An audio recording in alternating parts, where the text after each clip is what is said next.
নিন, আর একটা স্ন্যাক্স দেখিয়ে দিলাম। চা বিকেলে কিংবা যখন আপনার যেরকম মনে হবে সেরকমভাবেই খান এটা, যা খুশির সঙ্গে খান। কীভাবে বানালাম দেখে নিন। বিট পাবেন বাজারে, ভালো করে কেটে কুচু করে মিক্সিতে দিয়ে ভালো করে পেস্ট করে নিন, ঠিক এরকম পেস্ট হয়ে যাবে।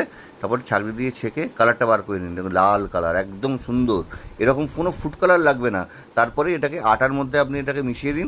যেরকমভাবে আপনি আটা মাখেন এটাকে এরকমভাবে অল্প অল্প করে দিয়ে ভালো করে মাখে ঠিক এরকমটা পিঙ্ক একটা ডো তৈরি করুন। তারপর এটা আলু সিদ্ধর মধ্যে একটু নুন, বিট নুন, কাঁচা লঙ্কা, যাই হোক যেরকম আপনাদের ভালো হয়, একটু টক টক রাখবেন আর একটুখানি ঝাল ঝাল রাখবেন, তাহলে খেতে ভালো লাগবে।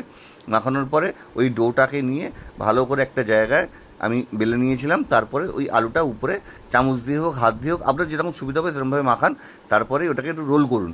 দেখুন আমি একটু কাঠের মধ্যে দিয়ে করেছিলাম বলে অসুবিধা হয়েছিল, আপনাদের যদি নর্মাল কোনো জায়গা থাকে সেরকমভাবে করবেন। দেখুন এরকমভাবে আস্তে আস্তে করে রোল করে নেবেন একদম। দেখুন এই হয়ে গেল রোল, কোনো অসুবিধা হবে না, একটু লাগবে, ফাটবে, ফাটুক লাগুক। তারপর এরকমভাবে পিস করুন, ছোটো ছোটো ছোটো করে পিস করুন। দেখুন মাথাগুলোকে দেখে নেবেন, এই হয়ে গেল কাটিং। এবার এই মাথাগুলোকে ধরে একটু থেবড়ে দিন, হ্যাঁ থাবড়ান না, কোনো অসুবিধা নেই। ব্যাস এবার গরম তেলে ছাড়ুন আর একদম মোটামুটি লো হিট কিংবা নর্মাল তেলে একটু হালকা করে ভাজুন। দেখুন কেমন লাগছে, এবার খেয়ে বলবেন আমাকে কেমন লাগবে।